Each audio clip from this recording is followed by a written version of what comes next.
conquered all of Europe. We're never gonna stop.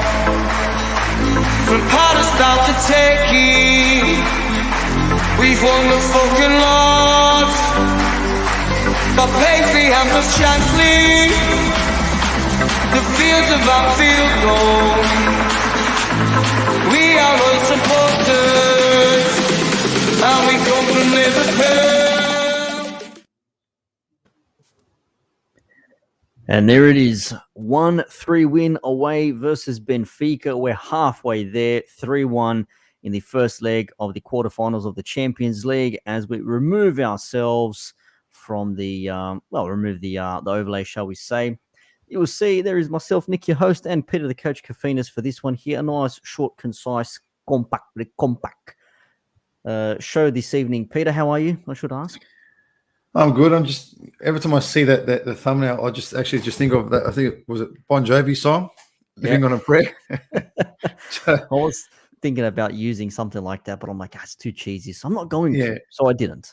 No, that's fair. It's fair. No, but I'm good. You know, obviously, I was up early, watching the game, and thank God it went our way, or the way we hoped it would go. Well, not exactly the I guess the scoreline is nice, but there was a period there where it wasn't as comfortable as we wanted it to be, but we always can't have what we want. But look, again, perfect, right? 2-goal advantage with a game to play. Yeah, and it looked like it was all pretty much us in that game. I mean, just looking at the stats effectively straight off the bat, I mean, it is 3-1 at halftime with the home leg at Anfield, only 3 days after the crucial crunch match for the Premier League title, as many are billing it to be, on Sunday. This will be on I think it's on a Wednesday for the UK folk, or maybe even a Tuesday. I don't even know, a day earlier. But in any case, 17 shots in total, 15 from open play, 3 goals. Can't really complain. It was 2-0 at half time and we were cruising. But as you said, that second half period was a little bit, how's it going? But shout out to Hector Joseph. We did have a good night yesterday. We are doing well. Thank you very much. Very well indeed. A little bit more at ease. I think we're a little bit more comfortable now moving into that City game, because if this was a loss or a draw, you'd be doubting yourself coming into that City match, even though they won their game 1-0, sort of late on against a very anti-football Atletico Madrid. No shots on target at all. No shots even off target. I think that was the first in like 10 years or something in a Champions League match. So that's wild. But we're not going to talk about them just yet. We'll talk about them later on. But Pete, straight off the bat, in general, the match itself, as we said off air, started great. Early-ish goal, towering header from Konate, then the crossfield from Trent. What a pass that was. Diaz back across goal. Mane gets his tap in, and then we get the third goal with Diaz. Scoring against a team he's probably scored many goals against, which I did reference in the previous show. But that second half period, that was the hesitation part, wasn't it?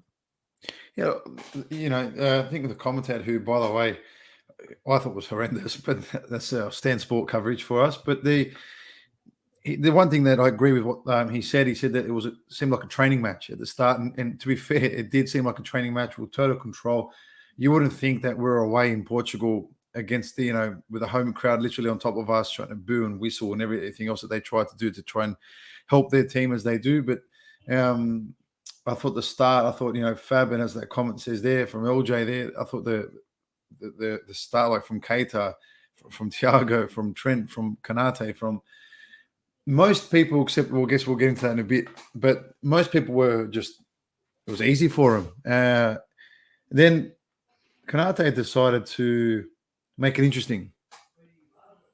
He decided to make it interesting by not clearing a very simple, basic nothing cross to almost nobody in the box. To the only player that was actually available was the one behind him. So I see the cross come in. I think, beautiful, it's dealt with. And he got his footwork all wrong. His body positioning was all wrong. And he handed them a goal. Then the next, 15 to 20 minutes was quite tricky. And you start thinking, here we go, typical Liverpool fashion. We'll go 2-2, maybe go down 3-2, and then let's just do it at home and win 4-0 or something. So it was one of those things that for me, I was just happy that it was we dealt with that wave. So sometimes we don't deal with the waves. We dealt with the wave that kept throwing at us, and we actually scored a really, really nice goal to seal the tie. And I guess the pass was a bit lucky because of the deflection that went through, but he took his goal really well. Indeed, it was. And the first goal, especially, I mean, Konate is now 20th goal scorer of the season, and it was a towering header. Like, you could hear that ball. You know, when you watch sports, for example, you watch baseball or something like that, and when you have like the sweet hit off the bat, or in cricket, you have the sweet, that thump of Konate's forehead was just like a proper, like a splat, and he just like bottom corner bang into the net. And Robertson gets himself an assist, and we've given Robbo slack for his corners and his dead balls, but he came through on this one, though, you have to say. Yeah, but let's face it, that was the worst marking I've ever seen in a professional kind of environment. That, honest to God, how can it be a Champions League quarterfinal and you not mark a player in the box? To be, what was he surrounded by? How many people? Sorry, I just had to fix that. 3 or 4, but they're all shorter than him as well. And he had the free header, and it's just like, my days. But this comment, I agree with the comment, but I've given up on it now. So I've given up on this because I think it is what it is with Robbo. He got his assist, and he got assist the other week as well. But we just know that regardless, it's either to rest him or he's got to have some form of, amputee situation for him not to play. So yeah, that the ball that Trent plays, the nothing ball, it's like he saw something that wasn't even there, and Diaz manages to get free, and he could have probably taken a touch or two himself, but he's given it across to Mane for a tap in, who was on side. That is 2-0. And at this point, Peter, yourself, I didn't watch the game. I was still fast asleep. But at this point, were you thinking to yourself, this is going to be a 3-4-0 match? It's all going to be, roses. We're going to rest players in the second half. Because as we did say, it was a bit of a shaky start. As we just crack over here, it says, great start, but a weird middle period. But that's where they got their goal in. And as you said, that's where the doubt creeps. But when I say this here, I just want to get back to that comment from Hector, who says people haven't realized that this Liverpool team is much stronger than the team that won the 2019 Champions League and Premier League. So we're hard to beat, and we never run out of fuel. Do you think that's what got us through this match? Do you think if this was the Liverpool of a few years ago, it would have been a 2-2 or a 3-2 loss, maybe? I actually think taking off Salah and Mane won the match, flipped the match on its head. And I started laughing because everyone's very sensitive about certain topics, but Mane's defending from the front. He got his goal, and that pass and the goal itself was phenomenal. And I was thinking this is going to be Porto again a couple of years ago, but we scored 5. But, and he's, by the way, I think he's, third in most goals in Champions League knockout stages now since 2015 or something, Mane. He's doing this really, really, he scores good goals and he scores the important goals, but I thought his defensive duties from the front were horrendous in this game. And I think Salah, we said this on our last show, we're just playing him now because we don't want him to whinge or because this whole contract thing, so we just play. Clearly, he may just need some rest, some time away from the pitch to think about it, a couple of days, wherever it's going to be, 3 or 4 days, then he can play the next one, whatever. But, I think that taking them 2 off is actually what flipped the game on its head, because all of a sudden, Firmino and Jota just provided a lot more energy. We pressed better from the front, and all of a sudden we started winning more ball. Yeah, and it's interesting because we did an early sub, 61st minute, 3 on, 3 off, Thiago off, Mane off, and Salah off, which goes to show Klopp's already thinking, all right, at this point it's 2-0. It's 2-1. He's thinking, I've got attackers on the bench, so let's bring on Jota, let's bring on Firmino, Henderson for the midfield as well, because you want to rest Thiago. Thiago is going to be key for this game against City on the weekend, and you want Salah to be in the form that he was in before the AFCON when he was dropping opposition on their asses, effectively. Watford, City, etc., etc. Mane, on the other hand, I think giving him a rest is probably more key as well. Salah, I can understand. There's still the contract issue happening at the moment. A lot of people are questioning, what's the go? Salah is his form has dipped, etc., etc. But like you said, they're giving him that rest. Might be better off. But then the players coming on, and I think I can't remember where I heard. I think it was maybe in the commentary. They said, Jota and Firmino will help you defend from the front a bit more rather than what Mane and Salah will. So that's probably what we needed because they were sort of creeping towards. So do you think that in itself maybe helped, or that was Klopp's thinking as to why he's bringing on these 2 other players as opposed to keeping them on their 4 goals? Was it more for defense not to concede? I think it was a defensive decision because the way we press, it's always defend from the front. Our first defenders are our strikers, and that's not like a secret knowledge or that's common knowledge from everybody knows. Our best defenders always start from the front, and Firmino, for me, is still our best defender because of what he does from the front. But without trying to sound too negative, because at the end of the day, 3-1 at halftime, we're in a very good position. But I thought Salah was Benfica's best player. I saw you mention that in the group chat a few times, actually. I thought Salah was Benfica's best player because every time we gave him the ball, he just gave it back, whether it was a touch out or give away for a goal kick or just pass to no one or just try and dribble through 6 players that was never on kind of thing. So I thought that maybe a Klopp had seen enough because the turnovers is also what led to the pressure, and we just didn't need unnecessary pressure right before a game that we thought. Because look, at 2-1, I put in our group chat, I said, well, that literally just killed our early subs. Because at 2-0, was close to the 60th minute, give or take. It was kind of like we're 10 minutes away from an early sub. And then because of the goal, we kind of just had to persist a little bit longer. But look, again, everyone came off perfectly fit, healthy. Could be completely positive away, like top win away. And if the away goal rule stood, that would have been unbelievable. But, at the end of the day, we just got to take this back to Anfield in a couple of weeks' time, next week, whenever it is, and just finish the game off, really. We don't even have to win it. That's the best part. Yeah, just a 0-0 will do, a goalless draw. But like Rahul says, he says we have to be mindful now with Jota and Mane next week. They're one booking away from a suspension, which we definitely cannot afford. So in that case, do you maybe not play Mane and Jota in that match if you don't have to? Arguably, you probably don't have to because you are 3-1 up. So if you don't need Mane on the pitch or Jota, play a Diaz, Firmino, and a Salah maybe, or whatever. Keep them off because they're the players that you really cannot afford to be with. Yeah, I mean, Thiago picked up a yellow in this match here, but I don't think he's at risk of a suspension. So that's probably something to keep in. But the 5 subs thing, that's interesting as well, because if that was our only subs 3, there's no chance he would have made 3 subs in one hit, though. Surely he would not have. No, look, there was changes need to be made. It was simple as that. But 3 in one hit? Yeah, changes need to be made. And the Thiago yellow card thing maybe was why he took off him nice and early. But look, it was a like-for-like swab. We knew that he would come off early because with one eye on City coming up. So that was always planned. Like, I think that was always going to be the case. Regardless of the score, I think Thiago was coming off in that time. I don't think Mane and Salah were coming off at that time, but I thought they both were not giving us enough. So that's why I think Klopp decided, goes, fuck it, let's do the 3 of them at once. Interesting. You don't really see 3 subs in one hit. That's what I call a FIFA substitution when you make 3 subs in one go. Because everyone's on orange or yellow. Yep, it's straight away just bang, bang, bang, let them go in one hit. Antio Chill says Nunez was the first player he's seen in ages able to beat our offside trap. That fella was impressive. Is that another player we're going to go after from Portugal now? I like about him, very traditional, kind of 9 build. Off the shot, yeah, he does look solid. Yeah, yep. I actually, for 22 years old, I think he is. And I like him. If we're linked with him and it's a possibility, I think that's great. Why not?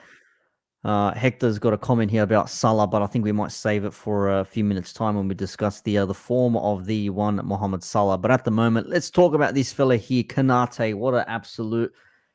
well, he's a very tall fella, 190 plus centimeters, almost weighs a century, and he is very, very tall, and probably expected him to maybe start, if not for maybe Trent coming back. You probably would have seen Gomez at centre back maybe, but he's decided to stick with Konate in that pin with Van Dijk. Matip obviously getting his rest for not reaching or overstepping his quotas. But what did you make of his performance? How did you think he went? Overall, I think it was good. I think it was a really good performance. I think at the start, the way he bullied Nunez and he bullied Everton, he bullied a few of them just literally off the park. I think it was Rafa Silva. The other one, he absolutely sent flying. So I think overall, I think he was actually really, really good. He's got his goal, his first goal for us. The way he defended that situation there for me was the big negative of the match. But if you look at it, Klopp loves him for Champions League, right? Because against AC Milan, he was excellent. You look at the last game that we played, he was excellent. Against Inter Milan, he was excellent. I think Konate seems to be his guy for Europe at the moment because He's played well in Europe this year.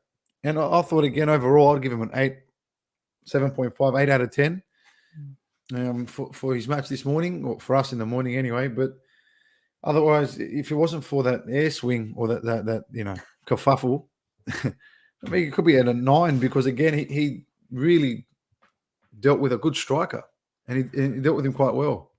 I wonder what went through his head. I mean, you've played defender, you organize teams and stuff like that. Was it just his like balance? Was it his footing was off? Did he maybe not anticipate that ball coming across? What was it? Because that air swing is very, very rare to see in top flight football like that. I think it was just footwork. I think instead of seeing the ball exactly where it come from, he tried to clear it forward, try to wrap his whole body and leg around it. For me, you don't have to. Just actually send it back the way it came. So use use the momentum of the ball coming towards you just to thump it back out and, just deal with it and move on. But I think he tried to be a little bit too cute with the clearance and got his footwork all wrong. He got the timing all wrong, and there it is, 2-1. 2-1, and that really got the crowd up and running. I noticed, I heard, I'm just like, wow, that was so loud. We scored our first. You could hear our little away contingent in the second one. And then when they scored, I just went, oh, that's loud. That's a celebration, especially for a European night in Portugal. But then again, another player who is no stranger to Portugal. He's not Portuguese, though. However, he is he's a former player of Portugal, Diaz. What a performance from this fella. Looks like he's been there for years. I know we've said that plenty of times already, but really in this game, he really stood out. I mean, he played 90 minutes. He's got himself a goal, got himself an assist. He had a few shots. Passing was up there. He got through some players a lot. He was getting a lot of stick, though, I noticed from the crowd when he was on the ball, taking shots. Nothing was happening for him. And then when he scored at the end, I'm telling you, man, you could have dropped a pin and everyone would have heard it all around the world. That's how quiet it went. Yeah, I know. But look, all the boos and stuff, I get it. Obviously, because being Porto and everything else, like that's all good. I think at the start, maybe Diaz was kind of like getting himself into the match, but as the match went on, he just got better and better and better. And like I said to this in previous shows, my favorite thing about him, honestly, is how relentless he is. He's like when you when you watch them bulls that come out the gate and they're just fucking everywhere, and they just, for me, that's what I think of that when I watch him play, and I absolutely love that about him. And there's like elements of Luis Suarez of him as well, because he's tricky. He's just a pit bull, and he'll do whatever he can to get an outcome with the ball. And for me, I start him this week against City. I know we'll get into that later, but I actually start Diaz versus City. Yeah, just quickly to add, Rahul, just on the whole Konate thing, he says, thanks to Deschamps for not selecting him for France, helps us, doesn't go away for the internationals, avoiding any kind of injury. He's been a pleasant surprise. His form has allowed Gomez to come back slowly. I think that's a good point, because if we didn't have someone like Konate there who can play, who is fit and ready to go and seems to have somewhat slotted in nicely, you would say that we'd be risking Matip a lot more, Gomez a lot more, probably would have played Nate Phillips as well in some certain situations. Yeah, Reece Williams, yeah. It's funny how things in hindsight, they seem to work out. Enter Chill says, if we think Diaz is good now, wait until he speaks fluent English. Did you hear what Klopp said to him about the pre-match thing? I absolutely love that comment so much. It's like, yeah, he tried to tell me about their tactics, but after 10 minutes, I had no idea what he said. It was brilliant. It was a great comment. I don't know what he's speaking. He's speaking Spanish, Portuguese. I have no idea. I didn't understand a word of it, but it's nice to see there is some humor amongst the camp there. So it's nice to see. But yes, got himself his goal, and he's in some red hot form, scoring goals for Colombia. Obviously, Colombia didn't make the World Cup. I think they didn't qualify, but he's in some red hot form, and the way he's in there. Best part is the age as well. He's a young fella, so Mane and Salah hitting their 30s now. How many more years that I have left? I know Salah's contract thing's another issue, which we'll get into in a moment there. But Diaz, as you said, you'll play him this weekend. There's more than enough time to rest him in between. I don't see why not. I don't think City have dealt with a player like him in a while. And you probably think of him maybe akin, I don't want to liken him to that, but for someone that runs at you directly off a wing, I can't think of any other player at the moment, but would you say he would be similar to what like a Leroy Sané was for them? Or is there another player you liken him to him who plays at Man City at the moment? Oh, look, Sane was excellent at doing something very similar. I think Raheem Sterling is the closest thing to what they've got in terms of that kind of style of winger, but because they play a little bit different. But in terms of out and out wingers, I think the closest thing they had to Diaz is Sane. Yeah, that's a good shout. So and Sane hasn't been there for a while because he's at Munich. So there is something in there that Diaz could cause some damage against the City defense. And as we said at the start, they won their game 1-0 against Atletico Madrid. No shots on target, no shots off target, no shots at all. And I think Steve Nicol, former obviously Liverpool player Steve Nicol, said he hates Atletico Madrid and Diego Simeone with a passion. He calls them anti-football. He absolutely seethes when he has to comment on some of their matches because they don't play football. We've seen it ourselves. They will do whatever it takes to not have you do anything. But someone made the point, is it better for them to have defended and only lost 1-0 or have gone out to play football and been smashed 5? I think, if they go to Spain, I think the whole idea was just keep it under control and get back to, the Wanda Metropolitana. But I think City's going to destroy them there. I actually think City will go there and win 2 or 3-0. I think so too. I think so. Not to make this a City thing just yet. A few more comments here. It says Diaz will be up against Cancelo on Sunday if he starts. So that's an interesting one there. And let's talk about this player for a moment here, Keita, because he was fantastic in the pitch tonight. Won so many balls, lots of touches. He had quite a fair few tackles. He did get dribbled past a few times, but overall his contribution was quite neat and tidy. He was all over the middle of the pitch. And as Rahul says, he was brilliant. If we're revamping the midfield in the summer with Carvalho coming in, is that actually a done deal yet? Or is that nearly done, perhaps? I don't know. Wait, let's just get to the end of the season first. True. And it says that would let Ox move on and let Keita step up if we keep him. Is that something that's potential, though, having Ox move on to like a West Ham or something like that? I think Ox definitely goes. I think I don't make this one of those kind of shows right now, but I think Ox definitely goes, and I think we keep Keita because again, it just comes down to the embarrassment of spending 60 million and waiting 6 months for him. So I think we keep him for as long as possible. And he wants to make the comment the other day, you haven't yet to see the real Keita. It's like, you've been here 4 years. Can you hurry up then? Like, it's like, mate, we've been waiting like for how long now? Are you due yet? What's going on here? Where are these highlights we've been watching? He was good. He was good. And I hope to God that's just a sign of things to come.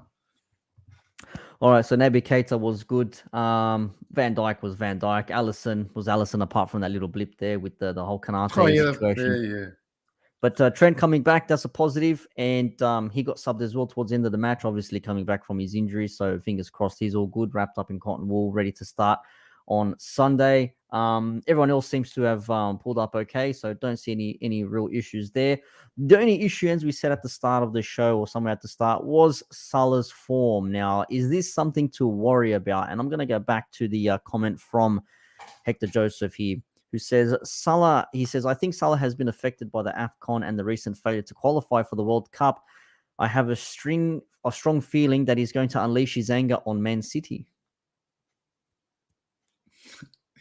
You're waiting for me, or hey, what do you reckon? Look, I've said this before they went away for the World Cup qualifier. I said that we've got, and he got that reported injury. Had to come off. He felt it, whatever it was. I can screenshot it and show it, whatever it is. I was worried of us overplaying Salah just to play Salah because there's this contract dispute at the moment, and we don't want him getting upset because he hasn't signed anything. And if we take him off or we don't play him, he might leave, or I don't know what's going on there. But, when you can just tell someone needs just like an extra 2 or 3 days more than everybody else, he's that guy for me. And you saw it again since he's come back from the qualifiers. He's come back straight to training and he wants to play because he wants to make things right. And I love his mentality. I love the fact that he wants to do it for Liverpool. I love the fact that he's driven to play. But sometimes the body just needs rest. Yeah. And I feel like with Salah, I think his form has come down to just being overplayed. It's like we've got Diaz, Firmino's back, Jota, Mane, I said it the other day, or even Origi, for whatever reason, there's bodies there that can give Salah a 1 game rest. I'm not saying bench him for 6 weeks and send him on a holiday on his own for 4 weeks, or it's just literally like he played against Watford. He was horrendous. Don't play him against Benfica. Give him that rest, or bring him on in the 60th, 70th minute just to put him on for his Champions League bonuses, because apparently he doesn't have enough money. But and then start him against City. But that little whole period of rest there, it could do the body absolute wonders. And what we're seeing now, see, I can't see him unleashing anger or whatever it is against City. I actually watch him. I'm going to predict nice and early that he actually has a very similar performance to Watford. Well, against Watford, he was a little bit blasé, didn't really do much, if anything. But in this game in particular, I mean, obviously no goals, no assists. He had 2 shots on target. They had that one chance in the first half that was saved by the goalkeeper. If that goes in, we probably see a rejuvenated Salah and he's up for a hat-trick perhaps. But he lost possession 22 times, which is what you said. He was their best player for Benfica because he kept on giving the ball away. Didn't have to do anything defensively, but then again, we don't really expect it of him to be defensive. But all the same, there we still expect a lot from a lot more from Mo, I should say. But now the next few days should at least give him something to ponder. Like, okay, playing against City, it's a pressure match. I think this will lead us to the next topic to close out the show. But just to put this comment in here from Rahul, he says, Salah is just wasteful in front of goal. He would be worried if he was getting chances. The bonus is Jota, Mane, Diaz, and Firmino are a goal threat. He will have a tough game against Cancelo. And as we just mentioned there, if one doesn't work out, I'll bring the other one on. So it's not like we have to rely on, I know it's been a while since, but the days of, we have no Torres, we have to bring on David and Gog. Or Andre Voronin has to come on, you know what I mean? Or we need to have Jay Spearing in the midfield because we don't have a Keita or whoever. You know, those days are long gone. Shout out to Jericho, tuned in just now. Thank you for joining us. So we can rest Salah, but against City, you're not resting Salah. You're playing him against City, definitely. 100%. Like, in the end of the day, he might just do nothing all game and just then dribble 6 players and tap it in. So that's the beauty of Salah. I think it's I'm just more worried about the what we're seeing with him. It's more so not so much like, he's missing chances or whatever it is, but it's like just the basic errors, like tired mind kind of errors where it's like his body's just like he gets the ball and like he'll take it inside or he'll try to tap it outside and the touch is too heavy, then he loses it and does that little thing he does where he looks up in the sky and runs for an extra 5 meters. And it's like you're seeing that like time and time again and a little bit off. Even like now the basic, just bring it down out of the air. We normally see Salah do with his eyes closed, and this morning it come off his toe and went out for a goal kick. It's just like, oh, come on. Like it's clearly there's like something is not right, whether it's fatigue or his head's everywhere at the moment. But I just hope to God that comes City, because if we win, that's going on to City now, for example. I think the winner this weekend. Yeah, I think the winner. A lot of people are calling it the potential decider. I was just about to say it. The winner of this weekend wins the league. It is crunch time, man. We almost won it when it came down to that 1-point season where it was literally a bee's dick away from being a goal when it was cleared off the line. If you recall, it was almost a goal for Firmino, but he ended up, was it 1-0 or something? We ended up losing that game or something. Unfortunately, it was literally down to 1 point. So, these are very fine margins, but we are playing City this week, and I'm sure the lads in the UK, in England, will be doing their preview show in the next couple of days. But for us Aussies, at least, if we want to look at it from ourselves, look, it's never an easy game playing against Man City. And especially now with the rivalry that we have, it's like one of those. City are now our Chelsea, when Chelsea were the Chelsea of the late 2000s, if you remember. When it was Liverpool and Chelsea, it was like the big thing. It was like big matches. Now it's like the novelty rivalry is Liverpool and City. Maybe more so because of the managers and the style that they play and what they've achieved in their own right in the last 5 or so years. But we've won our last 10 Premier League matches. City, however, they've won 8 of their last 9 home matches, that one defeat being against Spurs. So this is really the immovable force against the what's it called? The I forget the word, but you know what I'm trying to say. It is really like, Yeah, of course. It's like crunch against when crunch. a immovable object hits the Thank you. unstoppable train. That's the one. Thank you. Yeah. Yep. Yeah. So City are like the immovable object and we're the unstoppable force. So something has to give. And we've been winning at halftime in our last 8 of 10 matches. So if it's 1-0 for us come halftime at the Etihad, man, them City fans, the City players as well, they'll be nervous as hell up in this game if we take an early lead. Okay. I actually think Pep will faint if we get an early lead. I It'll be boiling truly believe he piss. will drop if we get an early lead. I don't think he will take it. So, yeah, I would prefer a late winner because I actually will watch him explode. Oh, But I think one don't thing we actually start, have to talk please. about is an interesting topic on this, Nick, is the referee decision and then the VAR decision. Could be. Have you seen who's on it? It's I have. Anthony Taylor and Paul Tierney or whatever it is. Oh, holy. That's gonna be an interesting one. Anthony Taylor, eh? It's City, like they're literally Manchester City fans. Isn't there like some rule against it that they're not allowed to have people from that same county or the same area? Yeah, but not for against Liverpool. Yeah, no, not against Like us. it's obviously to stop us, and I can't wait for there to be a shit decision from them during this game because you know it's coming, right? Like it's coming.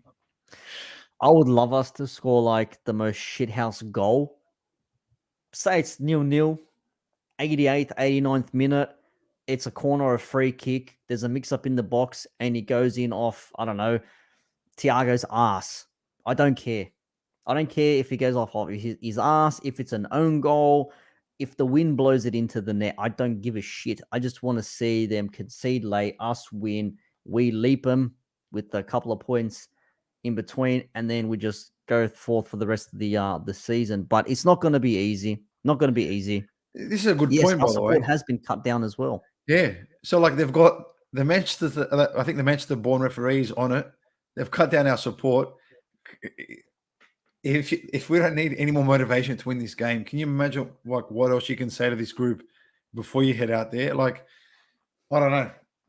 But one thing I'd love more than anything that if we win through actually the referee making a poor decision, like in our favor, like oh man, that would be just icing on the cake. But I'm really fucking nervous for this game. To be fair, like I don't normally get nervous for games or anymore. When I was younger, I used to be nervous just thinking of a game, or I used to be nervous 4 days before a game. But now I actually just don't get nervous anymore because I think I'm just battle hardened now with this club. But Well, obviously, plus with work and everything else in between it all, it's my job now, so I'm kind of used to this stuff. But for me, I'm actually nervous for this game. yeah. Well, this the thing now. It's now because it's not just the normal game. It's not like it's the third game of the season, and you're like whatever. Like a couple of seasons ago, it was 0-0 because Mahrez missed a penalty in the second half, if you recall. It's not 5 rounds in. This is fourth quarter of the season. It's coming down to crunch time, and you really cannot afford to mess up. Now, the points that City dropped against Southampton and the loss to Spurs really dented them in a way. And for us, because we've kept on going now, we seem to be just we are. I know it's been used too many times. But we are like that well-oiled machine. It just keeps on going, and when a Yeah. part needs to be replaced, it gets put in place. It does the job. When the next part has been repaired, it comes back in. Players out, coming in and out, etc. So I think Pep is going to be very worried when we come to town. The only thing for me is how are we going to approach the game as well? Because we've seen games against them, and no team has really wanted to do anything out of fear. But because we can't do that without fear, we really have to go for it. And we've seen when we go for it against City, we tend to come out on top. But Rahul says that City have never dropped points once they've taken the lead. So if they do take the lead, do we have the bottle to equalize and go forth and win the damn match? We have an X factor in this game. Luis Diaz. For me, he's the X factor in this game because they've never had to play against Luis Diaz. So for all Pep's fucking, I invented football mentality, you haven't played against Diaz yet. So you can't prepare for somebody you haven't played against. So I think for me, the X factor or the rabbit in the hat that we've got is actually Diaz. So this is where it comes back to the starting 11 and these kind of decisions. For me, it becomes tough because, like, do you start Diaz and kind of hope for the best that it's going to be the top decision, or is it someone that you bring on with 30, 35 minutes to go and kind of say, well, deal with this now?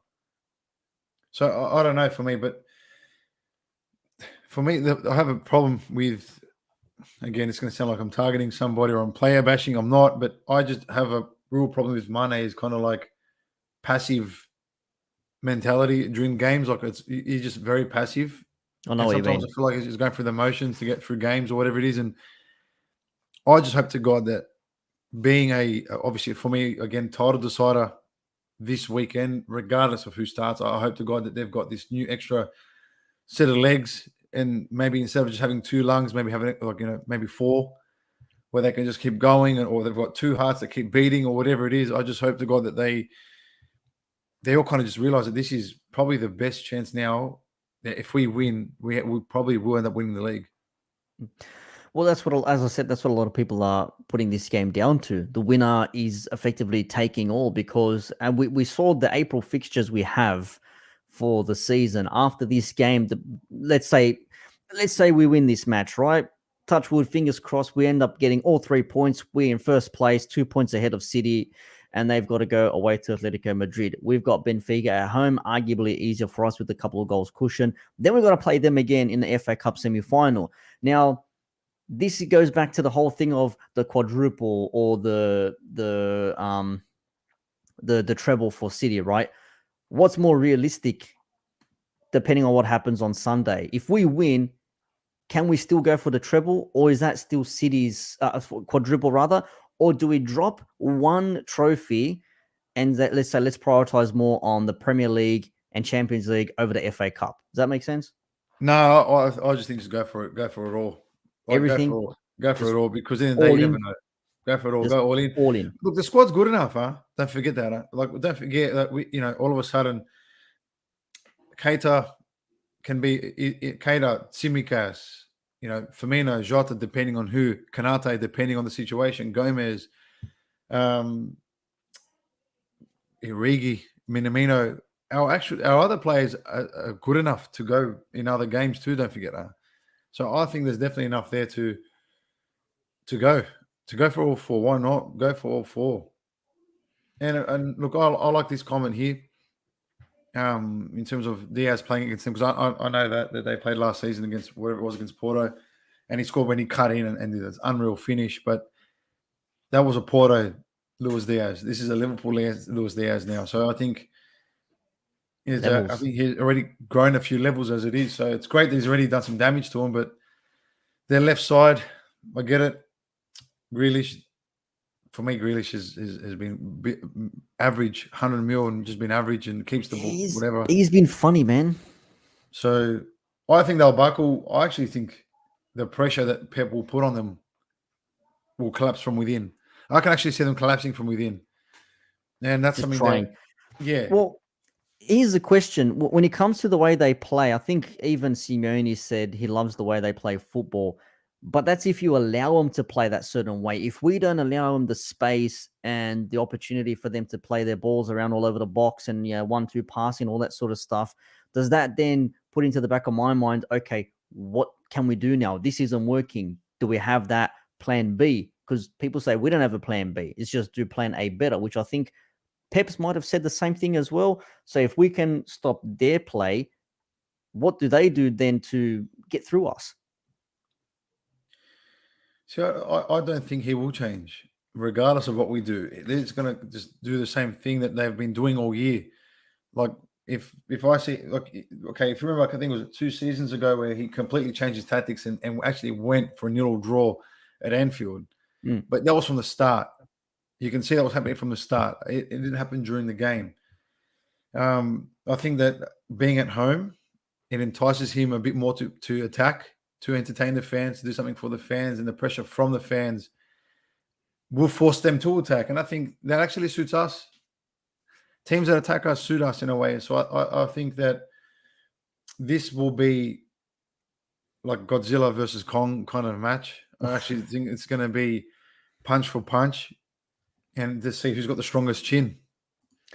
It is going to be a case of who's going to get hit the most before they get knocked down. And touch wood, it ain't going to be us. And like Hector says here, Klopp and Pep have no plan B. It's just plan A, but better. And NTO Chill says, go for it all. We don't know when we'll get an opportunity like this again, which I think is fair to say. Now, Pete, as we wrap up the show, 40 minutes in, do you personally believe that the winner of this match... Well, let me rephrase that question. If it's a draw, is it City's? No. I actually think Klopp wouldn't mind leaving with a draw, even though obviously a win is ideal because it puts us in front. But then we draw. It's still only the 1 point or whatever it is. So there's still a lot that can happen. Yeah, anything can happen, and they've got Aston Villa. Hopefully, Gerrard does us a favour. They've got maybe one more tricky game after that, I think. But other than that, like 1 point is still 1 point, and it's still a lot of pressure as the games are running out. So it's a lot to wear on your shoulders. So I think a draw is not the worst result, but I think a draw actually is worse for City than it is for us. Yeah, I'd say so. I think we could bear a draw. So if it's a draw, we'll take it. If it's a win for us, obviously we're going to be over the moon, and you're going to have people singing, we're going to win the league prematurely, which I'm going to absolutely cringe at. But hey, you can't help all the fans. And Antechul says here, they can't defend for 90 minutes anyways. Pep is missing 3 of his 4 regular back 4. So that could be a little question in that. Who's he going to play?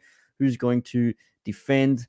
And Raul says that Atletico were poor yesterday, but in the second half, they had 1 or 2 great counterattacks where their forwards had a mess of it on their end. So there is still a chance to get through. Yes, we got a win. We still need to face Konate at Anfield. That's right. Spurs still have to come to Anfield. So that could be a tricky game. We're still going to play Spurs. We're still going to play Everton. We're still going to play United. Like, it sucks for us. It does suck for us. Like, it doesn't favor us at all. Yeah. But I think if we get the 3 points here, I think it maybe makes the next games easier, if that makes sense. I don't think there's going to be an easy game. I think we could be pressing not easy game, not easy game, but like, we've got the big 3 points against City. Now we can just do our normal thing against the other teams. You know what I mean? Yeah, it is. But then we'll just see how we cope now being chased. So we're doing the chasing now. So the pressure's off us. I don't care what anybody says. There's no pressure on Liverpool. But hopefully not. Hector's already on City. Hector's already on it. We're winning the league, and it's not premature. Look, the pressure's on City. Like, at the end of the day, I'll say it to everybody. It's not an excuse. You're the billion-dollar team. Sorry, like, that's just the fact. So you're expected to win the league. So the pressure's on you. For as long as we're chasing you, the pressure's on you. Exactly. If we win and we're first, then it's a whole different story. Yep. And then, how the turntables, as Michael Scott says. But I think we'll wrap it up there, pushing on the 45-minute mark. Peter, obviously we're expecting a win against Man City this weekend. Are you expecting any surprises in that match? Surprises? No, I'm just going to call it. I just think it's going to be, like I said, King Kong versus Godzilla. The immovable force against the unstoppable object. Thank you. I keep forgetting that damn word for some reason. That's what it is. The Titans. People are going to be hyping this match up for the rest of the week, man. This is going to be like massive. I said it on our Monday show. This is like the biggest match, I think, in the last maybe 10 years since the City moment when Aguero won them the league. This is probably like the biggest match at the moment that I can remember for a very, very long time. And the Anto Chill says he's hoping for a Bernardo red card, icing on the cake. That'd be nice. Bernardo out for a game or 3 after that. You never know what happens. Yeah, I know. See, but Wad Mad says that City can crumble at any point. Kevin De Bruyne is carrying them. We'll see what happens. And Hector says things are going to be the most watched game in the world. I think that sums it up. I mean, the Premier League, for what it's worth, it is going to be massive. So, Peter, thank you for joining me to discuss the Benfica win and looking ahead to arguably the biggest match the Premier League has seen in probably a decade. I'll carry that flag. And any final words or thoughts? No, just stay tuned to the page. I think, like I said, our friends over in the UK are going to do a build-up show for the City match. We'll probably do something Monday morning UK, Monday night Aussie time to hopefully be all together and actually celebrate a win, and that would be nice. But keep your eyes peeled, and there's plenty of shows coming thick and fast now.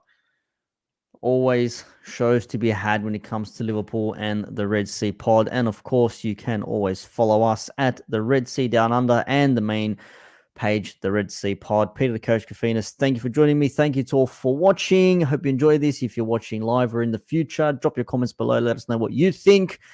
And until next time, up Liverpool. Let's go to City. Tell the world we are Liverpool, champions of England. We've conquered